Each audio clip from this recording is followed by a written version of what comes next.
পলিটেকনিকে পড়ার খরচ কত এটা এখন জানতে চাওয়াটা খুব স্বাভাবিক। এসএসসি পরীক্ষার্থীরা তোমরা তো সামনে পলিটেকনিকে পড়বে, ভর্তি পরীক্ষা আছে, ভর্তি পরীক্ষা দিবে। যদি ভর্তি পরীক্ষা দিয়ে চান্স পাও তাহলে তোমরা সরকারি পলিটেকনিকে পড়তে পারবে। সাধারণত পলিটেকনিক দুই ধরনের হয়, এক হচ্ছে সরকারি, এক হচ্ছে বেসরকারি। সরকারি পলিটেকনিকে খরচের ধরন একরকম, বেসরকারি পলিটেকনিকের খরচের ধরন আরেক রকম। আমি বিস্তারিত এই ভিডিওতে তুলে দিই।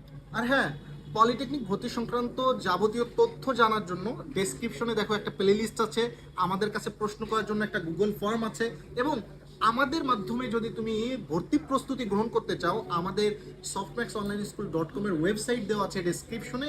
এছাড়াও আমাদের একটি অ্যাপ আছে, অ্যাপটা ডাউনলোড করো। সেই অ্যাপের মাধ্যমে তুমি কিন্তু এমসিকিউ প্র্যাকটিস করতে পারবে, যা তোমাকে অন্য সবার চেয়ে এগিয়ে রাখবে। সরকারি পলিটেকনিকে টিউশন ফি বাবদ যে খরচ হয় সেই টাকাটাকে 0 টাকা বলা যায়। স্বাভাবিকভাবে সেমিস্টারের শুরুতে 1200 থেকে 1800 টাকা বই কিনতে হবে, এবং 6 মাসের সেমিস্টারের ফাইনাল পরীক্ষার পূর্বে তোমার 1600 থেকে 2000 টাকার ফর্ম ফিল আপের টাকা লাগবে। অর্থাৎ তোমার খরচ হবে 3500 থেকে 4000 টাকা। তুমি যদি তোমার ফাইনাল পরীক্ষাতে সবগুলো সাবজেক্টে পাস করো তাহলে 5000 টাকা উপবৃত্তির টাকা হিসেবে পেতে পারো। এই হিসেবে আমরা বলতে পারি যে 6 মাসে 4000 টাকা প্রতিষ্ঠানকে দিচ্ছ বই কিনা সহ, অর্থাৎ প্রতিষ্ঠানকে তুমি এই টাকা দিচ্ছ না, কিন্তু তুমি 5000 টাকার উপবৃত্তি পাওয়ার মাধ্যমে এটা মাইনাস হয়ে যাচ্ছে, বরং তোমার এক্সট্রা কিছু টাকা থাকার সম্ভাবনা আছে। এই অবস্থায় 4 বছরে সরকারি পলিটেকনিককে আসলে সেই অর্থে কোনো টাকা দেওয়ার প্রয়োজন হয় না। তবে থাকা খাওয়া বাবদ কিছু টাকা তোমার দরকার হবে, বরং এই টাকাটাই হচ্ছে তোমার মেইন খরচ। কেমন? প্রত্যেক মাসে স্বাভাবিকভাবে এভারেজ 5000 টাকা খরচ হয়। তুমি যদি তোমার জেলা শহরে পড়ো, বাড়ি থেকে আসা যাওয়া বাবদ মানে যদি তুমি বাসা থেকে আসা যাওয়া করে পলিটেকনিকে পড়তে পারো তাহলে তোমার খরচ খুবই কম হবে, কারণ তোমার আসলে খরচ নাই বললেই চলে। কিন্তু স্কুলের মতো এই জায়গাতে এই সুযোগটা খুব বেশি শিক্ষার্থী পায় না। 95% শিক্ষার্থী আসলে এই সুযোগটা পাবে না। তাকে নিজের জেলা ছাড়তে হবে, এমনকি নিজের বিভাগও ছাড়তে হবে, এমন হইতে পারে। তো সেই ক্ষেত্রে থাকা বাবদ 700 টাকা থেকে শুরু করে 2000 টাকা সিট ভাড়া খরচ হতে পারে। অপর দিকে খাওয়া বাবদ 3 থেকে 4000 টাকা খরচ হবে। এছাড়া হাত খরচ বাবদ ব্যক্তি ভেদে এটা বিভিন্ন জনের বিভিন্ন খরচ হতে পারে। এটা তুমি তোমার খরচ ভালোই জানো যে তোমার কত খরচ হইতে পারে। এক্সট্রা খাতা কলম বাবদ খুব বেশি খরচ কিন্তু হয় না। এই হিসাবে যদি 5000 টাকা গড় ধরা হয়, দেখা যাবে যে 48 মাস 4 বছরে তোমার খরচ হবে 2,40,000 টাকা। খরচ কম বেশির মাধ্যমে এটা 3 লাখ টাকা পর্যন্ত হতে পারে। তবে তুমি যদি বিভাগীয় শহরে থাকো এবং সেই পলিটেকনিকের হোস্টেল না পাও, সেই ক্ষেত্রে কিন্তু তোমার খরচ 5000 টাকার পরিবর্তে 6000, 7000, 8000 টাকা হইতে পারে। সেই অনুযায়ী 48 মাসে তোমার খরচ কত হবে হিসাব করে নিতে পারো। অপরদিকে বেসরকারি পলিটেকনিকে তুমি কিন্তু নিজ জেলাতেই চাইলেই পড়তে পারো, কিন্তু ভালো পলিটেকনিকে পড়ার সাথে তুমি যদি ঢাকাতে আসো, বিভাগীয় শহরগুলোতে যাও, সেই ক্ষেত্রে তোমার থাকা খাওয়ার খরচ বাবদ এইখানে সেই একই পরিমাণ খরচ হবে 5 থেকে 8000 টাকা।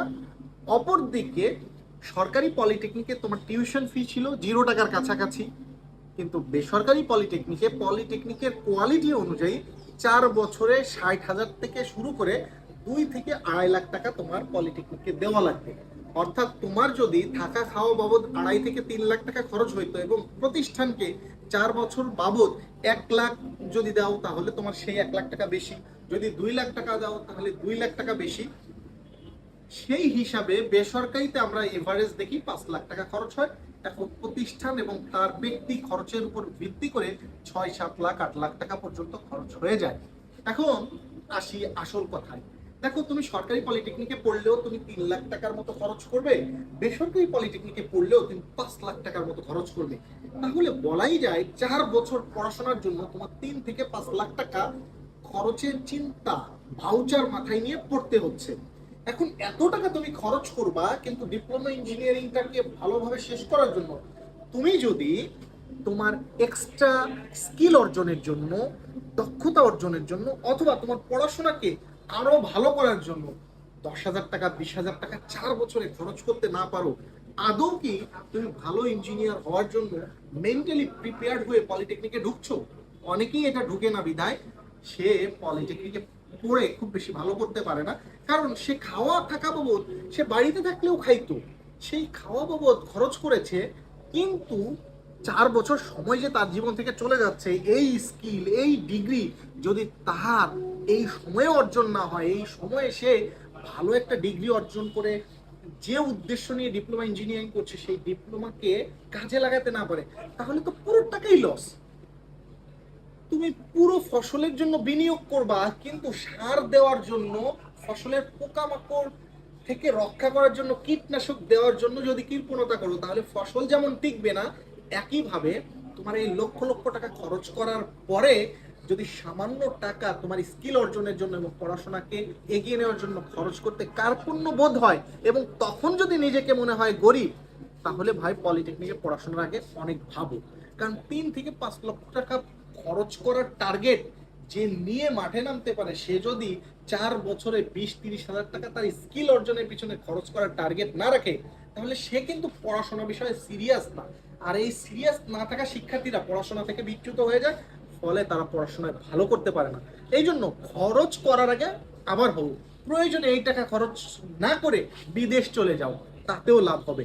কিন্তু পড়াশোনা যদি করতে হয় করার মতো করার চিন্তা করেই পড়লে, তাহলে এই খরচ তোমাকে অনেক গুণে বেশি রিটার্ন দেবে, অন্যথায় অনেক বেশি ফ্রাস্ট্রেশন দিবে। কারণ এখনকার শিক্ষার্থীদেরকে নিয়ে সবাই হতাশা প্রকাশ করে, কারণ শিক্ষার্থীরা অনেক বেশি সোশ্যাল মিডিয়ায় অ্যাডিক্টেড, শিক্ষার্থীরা পড়াশোনা বাদে আর সব কিছুকে পছন্দ করে। সো তুমিও যদি সেই দলের হও, তাহলে দেখো বাপের টাকা খরচ করে মায়ের স্বপ্নকে পুঁজি করে তুমি যে জীবনটাকে গড়তে চাও, অন্তত এইভাবে করার চেষ্টা করিও না, বরং আগে ভাগেই যদি বিদেশ চলে যাও উপার্জন করতে পারবা ভালো। কারণ তাহলে পড়াশোনাটাকে রং ইনভেস্টমেন্ট মনে হবে না। রাইট ইনভেস্টমেন্ট করার জন্য রাইট মানসিকতা নিয়ে ডিপ্লোমা ইঞ্জিনিয়ারিং এ ভর্তি হও, ভালো কিছু করতে পারবা ইনশাআল্লাহ।